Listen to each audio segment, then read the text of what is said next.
केरल में लौंग की कीमतों में हल्की मजबूती, लेकिन पर्याप्त स्टॉक से बाजार धारणा कमजोर। नमस्कार, मैं हूं आपके साथ गौरव राजेंद्र और आप देखना शुरू कर चुके हैं आज एस्ट्रो मनी गुरु। तो चलिए आज के शो की शुरुआत करते हैं। दरअसल केरल में घरेलू लौंग की कीमतों में शुक्रवार को सीमित मजबूती दर्ज की गई और भाव 10 रुपये प्रति किलोग्राम बढ़े। अधिकांश बाजारों में लौंग 750 से 780 रुपये प्रति किलो के दायरे में कारोबार करती देखी गई, जबकि लौंग की डंडी यानी स्टेम के भाव लगभग 130 रुपये प्रति किलो पर स्थिर रहे। हालांकि इस मामूली तेजी के बावजूद बाजार की समग्र धारणा कमजोर बनी हुई है, क्योंकि पिछले वर्ष के रिकॉर्ड आयात के चलते उपलब्ध स्टॉक अब भी आरामदायक स्तर पर है। हाल के महीनों में आयात की गति धीमी जरूर हुई है, लेकिन सप्लाई पाइपलाइन अभी भी लगभग भरी हुई है, जिससे खरीदारों की सक्रियता सीमित बनी हुई है। वैश्विक बाजारों से संकेत लार्जली स्थिर रहे।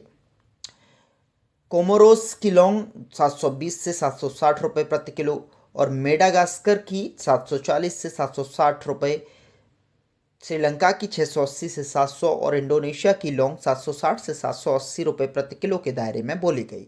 मेडागास्कर में रिकॉर्ड उत्पादन की उम्मीदें अंतर्राष्ट्रीय बाजार में तेजी की संभावनाओं को सीमित कर रही हैं।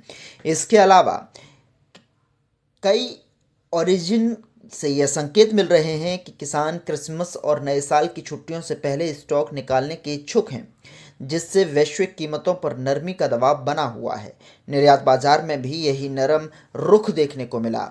मेडागास्कर ओरिजिन की लौंग यूएसडी यानी 6,700 से 7,000 प्रति टन पर ऑफर की गई, जबकि इंडोनेशिया के भाव घटकर यूएसडी 7,300 से 7,600 प्रति टन रह गए, क्योंकि सिगरेट निर्माताओं की ओर से मांग कमजोर बनी हुई है। नई फसल की आवक से वैश्विक कीमतों में सीमित नरमी आई है, लेकिन व्यापारियों का मानना है कि कुछ अफ्रीकी ओरिजिन से अपेक्षाकृत कम उपलब्धता के चलते तेज गिरावट की गुंजाइश फिलहाल सीमित रहेगी।